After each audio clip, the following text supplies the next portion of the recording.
Hello मेरे नन्हे दोस्तों। आज हम एक बहुत ही प्यारी और एकदम जादुई कहानी के सफर पर चलने वाले हैं। ये कहानी है 10 साल के एक प्यारे से थोड़े शरारती लेकिन बहुत ही बहादुर लड़के की, जिसका नाम है आरव, और साथ में है उसकी बहुत ही समझदार नानी। आज हम देखेंगे कि कैसे एक छोटी सी कहानी हमें जीवन का एक बहुत बड़ा और खूबसूरत सबक सिखा सकती है। तो चलिए आज के इस जादुई सफर की शुरुआत करते हैं। तो क्या सोने से पहले हम एक जादुई रहस्य खोलने के लिए तैयार हैं? आपको पता है, आरव की नानी उसे रोज नई नई कहानियां सुनाती थी और नानी की हर एक कहानी आरव की शानदार कल्पना को पंख लगा देती थी। हम सबके साथ भी तो ऐसा ही होता है ना। कहानियां और किताबें हमें एक बिल्कुल नई दुनिया में ले जाती हैं, और आज की ये कहानी भी आपको एक ऐसे ही अनोखे सफर पर ले जाने वाली है। भाग 1, जादुई जंगल की कहानी। एक दिन पता है क्या हुआ? नानी ने आरव को एक बहुत पुरानी कहानी बताई। ये कहानी एक ऐसे रहस्यमयी जंगल की थी जहां एक बहुत विशाल जादुई पेड़ हुआ करता था। नानी ने बताया कि उस पेड़ के अंदर एक बेहद खूबसूरत और चमकता हुआ खजाना छुपा है। खजाने का नाम सुनते ही आरव की आंखें एकदम खुशी से चमक उठी, और अगली ही सुबह जब सूरज बस निकल ही रहा था, आरव और उसकी नानी उस रहस्यमयी जंगल की ओर निकल पड़े। नानी हमेशा से उसकी एक बहुत ही धैर्यवान और अच्छी गाइड रही हैं। आरव के चेहरे का वो उत्साह सच में देखने लायक था। नानी का उसका हाथ पकड़कर साथ चलना हमें ये दिखाता है कि बड़ों का साथ हमारे सीखने के सफर में कितना जरूरी होता है। इस जादुई जंगल के अंदर का नजारा, उफ, बिल्कुल किसी खूबसूरत सपने जैसा था। वहां बहुत बड़े बड़े और सदियों पुराने पेड़ थे, और हवा चलने पर ऐसी अजीब लेकिन मीठी आवाजें आ रही थी, मानो पेड़ आपस में फुसफुसाकर बातें कर रहे हों। और आसमान में उड़ते हुए वो सुंदर रंग बिरंगे पक्षी, उन्होंने तो इस जंगल को और भी ज्यादा जादुई और रंगीन बना दिया था। भाग 2, दयालुता की परीक्षा। किसी भी जादुई सफर में आगे बढ़ने के लिए कोई ना कोई परीक्षा तो जरूर होती है ना। रास्ते पर चलते हुए अचानक एक ऐसी स्थिति आ गई जिसने उनकी दया को परखा। उन्हें रास्ते में एक छोटा सा प्यारा सा घायल खरगोश मिला। अब ऐसे में कोई क्या करेगा? क्या खजाने की खोज इतनी जरूरी है कि इस छोटे से बेजुबान जीव को अनदेखा कर दिया जाए?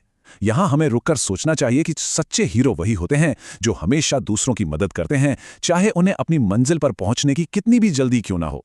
तो आरव और नानी ने बिल्कुल सही फैसला लिया। वो बिना एक पल गवाए उस छोटे से खरगोश की देखभाल करने के लिए रुक गए।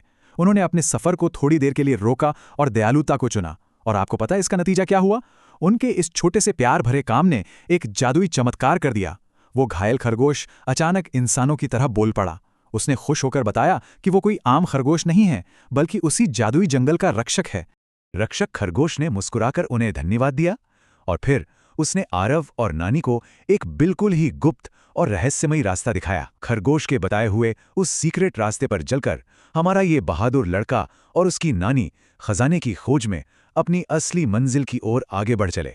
भाग 3, रहस्यमयी चमकती हुई गुफा। खरगोश के बताए हुए रास्ते पर चलते चलते वो आखिरकार उस जगह पहुंच ही गए जिसका उन्हें बेसब्री से इंतजार था। गुफा के अंदर कदम रखते ही वाह, उनकी आंखें खुली की खुली रह गई।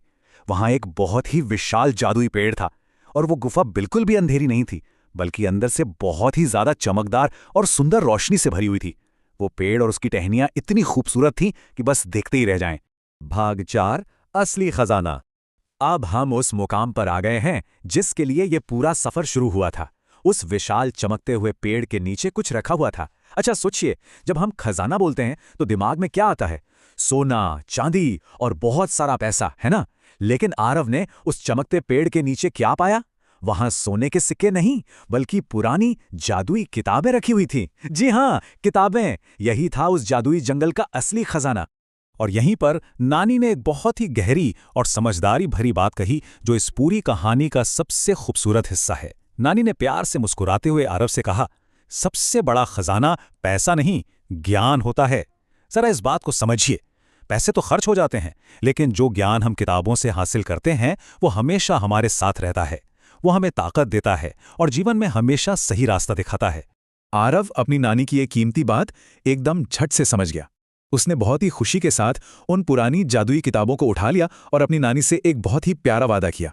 खूब पढ़ाई करने और नई चीजें सीखने का वादा किया। उसे समझ आ गया था कि इन किताबों को पढ़ना ही वो असली जादू है जो उसे सच में एक बहादुर, स्मार्ट और एक बहुत ही अच्छा इंसान बनाएगा। ज्ञान का वह अनोखा खजाना मिलने के बाद जब आरव और नानी घर की तरफ लौटने लगे तो पूरे माहौल में एक अलग ही सुकून था। पूरा का पूरा जंगल उनके चारों तरफ एक बहुत ही खूबसूरत जादुई रोशनी से जगमगा रहा था, मानो जंगल भी आरव की इस समझदारी से बहुत खुश हो गया हो। उस दिन की ये जादुई यात्रा आरव और उसकी नानी के जीवन का सबसे बड़ा और सबसे शानदार एडवेंचर बन गई थी। तो मेरे प्यारे दोस्तों, अब हम आज के इस जादुई सफर के बिल्कुल अंत में आ गए हैं। किताबों की दुनिया भी बिल्कुल एक जादुई जंगल की तरह ही होती है, जहां हर पन्ने पर एक नया खजाना छुपा होता है। तो अब सवाल यह है कि आप बहादुर और स्मार्ट बनने के लिए अगली कौन सी जादुई किताब पढ़ने वाले हैं। आज रात मीठे सपनों में जाने से पहले चलिए एक नई किताब चुनते हैं और ज्ञान का वह खजाना हासिल करते हैं। सीखते रहिए और अपने अंदर के जादू को जगाते रहिए। शुभ रात्रि।